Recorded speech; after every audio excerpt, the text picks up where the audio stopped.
We are back on Morning Line. Thanks for joining us. Allison Fields with us. The phone line's open, 737-7587. If you have a question or comment about your pet or your cat or your dog and all of that. You're doing a lot of spaying and neutering right now. I just bring that up because I see so often how many dogs keep showing up at animal shelters, rescues, and the like because people aren't doing it. Right. There's no good time to do it or more time in the summer. I mean, you spay or neuter any time of the year, right? Absolutely. I don't know. Is it busier this time for any reason? No. No. More kittens or dogs coming in? Well, we've just finished up kitten season. Kitten season is like May and December, them being born. What's the gestation period for a 63 days. 63 days, okay. Yes. Same thing for dogs. Okay. But so they're all just babies. So in 6 months, usually around now we're starting to see the puppies and the kittens that were born last fall getting spayed and neutered, and then around the end of the year, beginning of the year, we start to see the ones that were born around now. Right. Well, I'm trying to think, too, about the strays and how they end up. Yesterday, I was jogging through a neighborhood, and I'm coming around the corner, and this deer is just charging right at me. And I'm like, whoa, what's going on with this deer? It wasn't a real big one. It was coming right at me. I'm like, whoa, I'm still running on the road. And the deer takes off right past me, and there's 2 little black dogs chasing her. And she goes, and I'm trying to stop the dogs, but they won't. They just keep going, and she runs off into the woods. So I run another block and a half down, and there's a woman in her front yard calling out her dogs' names.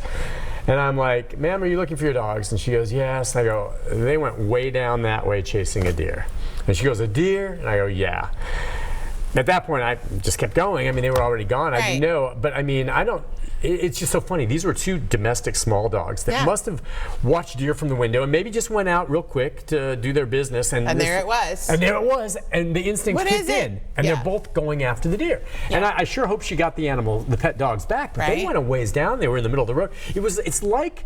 It's like they're in their own world. Once they zero in, they're not going to listen to anything. God forbid, had there been a car, I worry one of them could have been hit. And I think you said it. Instinct kicks in.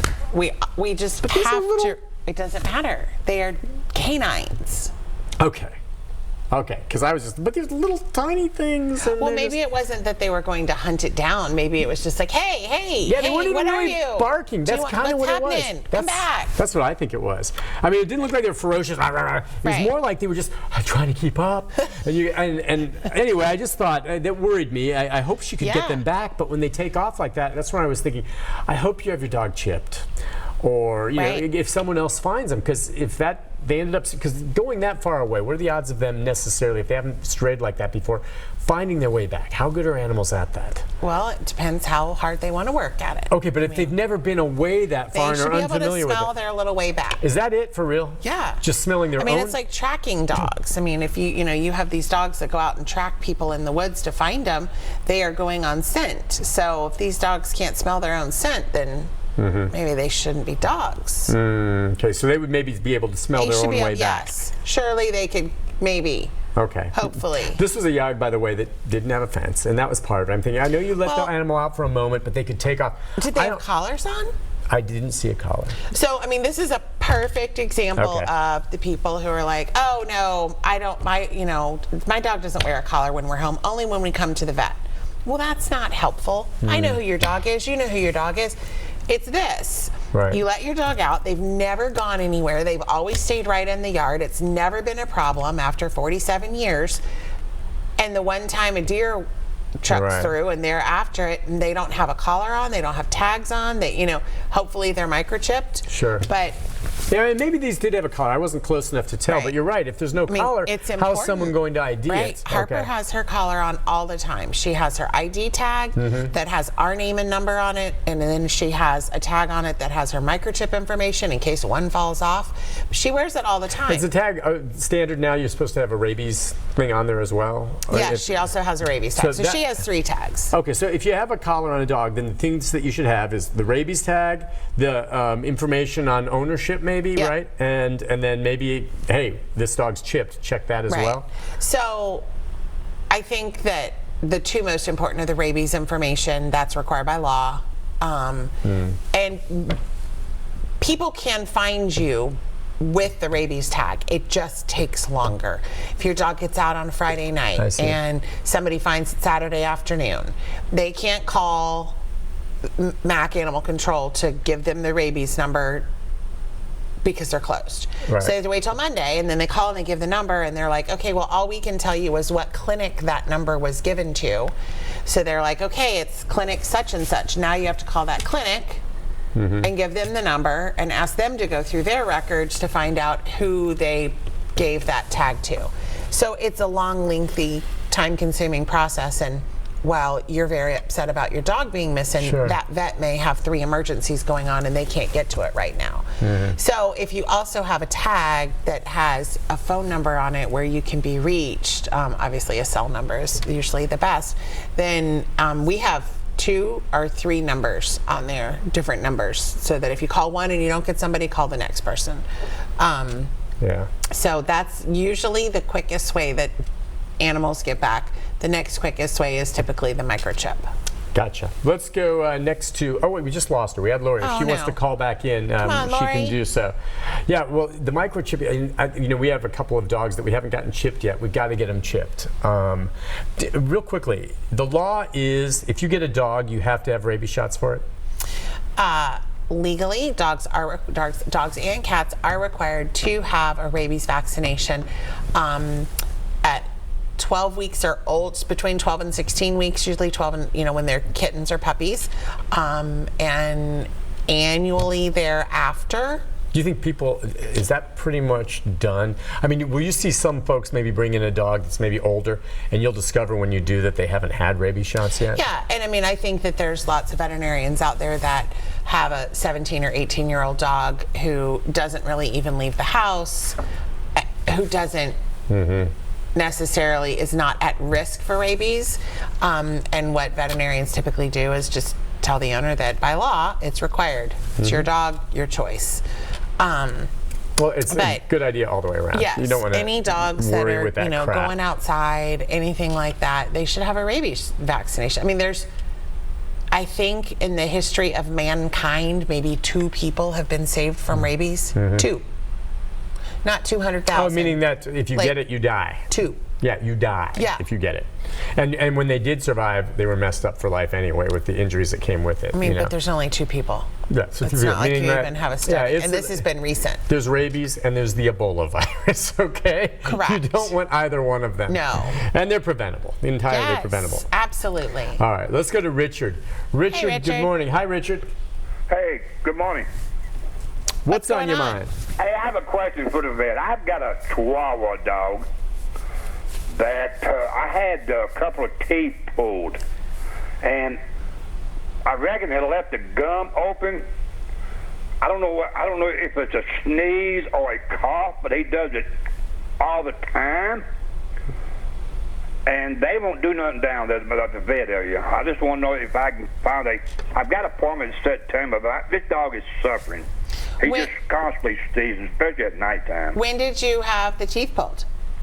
I had it pulled about a couple of weeks ago. Okay. Well, I think that going in and at least talking to them about it. So with Chihuahuas and little dogs especially, if we have a bad tooth, and typically we only pull teeth that are bad teeth that need to come out, they can actually have an infection and cause what we call a fistula, which goes from the oral cavity to the nose, to the nasal cavity. And most of the time, that's already there because of infection. And then once you pull the tooth, it just is a little bit more obvious because now there's not a tooth blocking the hole. A lot of times those heal up and on their own, a couple of weeks. It depends how big it was. It also could be sneezing from some completely other reason. I don't know. So there could be a very valid reason with the fistula in there. Typically those heal over time, or there could be something else going on. So yeah, I think that just taking the dog in and seeing what the problem might be would be helpful. Sometimes we just have to give them a little bit of time to let these things heal as well. Okay, and you can try to say it's a situation where you have to go in sooner than whatever that appointment is if you're worried your dog's suffering. Yeah, absolutely. And sometimes, I mean, as most of you probably know, dogs don't sit back, open their mouth, and just let you look. So a lot of times it does require some sedation to be able to really get in there and look and see what's going on, because you can't really probe unless the dog's asleep. Okay. And I wanted to ask you, what is it with little dogs and their teeth? And I don't know if they're any more prone. So they are. But it sure seems like teeth fall out of Chihuahuas all the time. They do. Faster than bigger dogs. So we don't know really what the mechanism is, other than just like in people, you know, there are some people who brush their teeth 3 times a day, floss twice a day, and still have cavities. Right here. Right.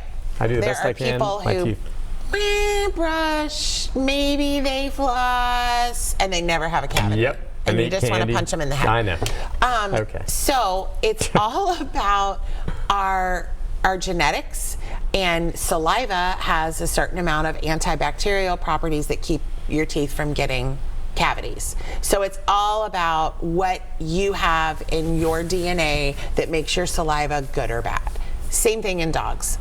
For whatever reason, the genes that make dogs little versus large, all of the bad teeth, saliva stuff went to them. Not all of it, but for the most part, I see large breed dogs that need to have their teeth cleaned every, I don't know, 4 or 5 years. I see some that don't ever need their teeth cleaned because they're great. Little dogs, it's almost an annual event. Because they just build this tartar, and it's crazy. So the other thing that happens in little dogs more than big dogs is heart issues from dental disease. Maybe it's because they get the dental disease and the big dogs don't get it. But they can, if their dental disease gets bad enough and they get gingivitis, that bacteria that's on the teeth can get up into the bloodstream, and for whatever reason, it loves heart valves to lodge on. So instead of a valve meeting nice and neat and stopping the flow of blood, they kind of get on there, and now you've got these little knobby nubbin vegetative lesions on your heart valves, and blood's going through, and you get heart murmurs, which causes other problems with the heart. So we can cause heart problems by not keeping those teeth clean. So, and I don't know why. If I knew why, we'd be having... Yeah, I've seen that. You know, we have mashed tater. She's got no teeth. And she still eats just fine, as you said. You called it. Listen, I did. We'll take a break. When we come back, James, Lee, and others, if you're on hold, stay there. We'll get you a call. We'll be right there. Right back. What is this?